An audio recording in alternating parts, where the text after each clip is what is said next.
ใจอยู่ในห้องนอนน้ำตาไหลลงเปียกมอนไม่ให้ย้อนพ่อไปเป็นอื่นทิมแม่ลำพังอ้างว้างหัวใจสุดฝืนตั้งแต่พ่อไปเป็นอื่นแม่คืนน้ำตาทุกวันแอบเห็นแม่มีทุกข์ใจลูกก็เป็นทุกข์นำขาดพ่อเป็นหลักเสาค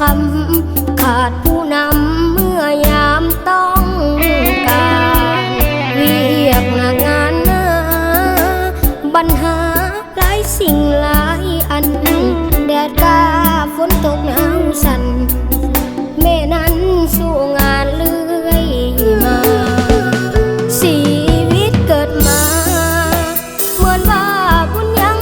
บ่พอมีแม่แต่บ่มีพ่อเขาย้อยล้อว่าลูกกำพร้าขาดความอบอุ่น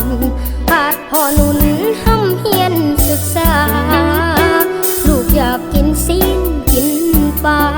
แต่หาเองยังบ่ได้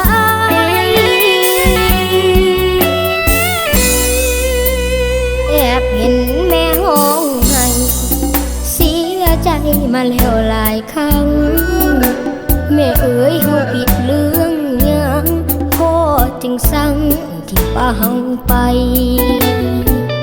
ยามเจ็บยามป่วยใครจะช่วยดูแลห่วงใยก่อนพ่อถ้ายังเห็นใจให้กลับมาไวเห็นใจแม่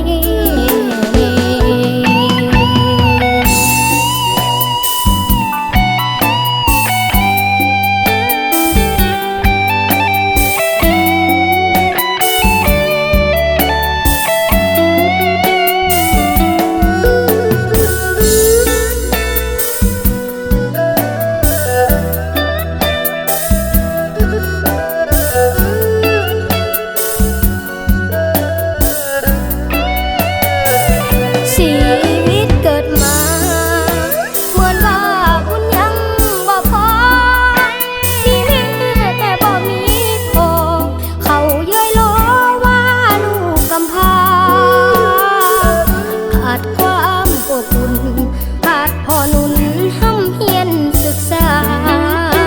ลูกอยากกินซีนกินปลาแต่หาเองยังบ่ได้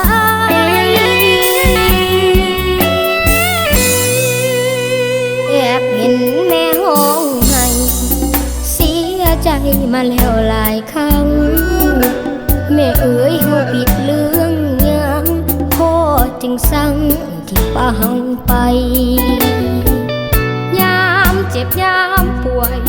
ใครจะช่วยดูแลห่วงใยก่อนพ่อถ้ายังเห็นใจให้กลับมาไวเห็นใจแม่เน่วอนพ่อถ้ายังห่วงใยให้กลับมาไว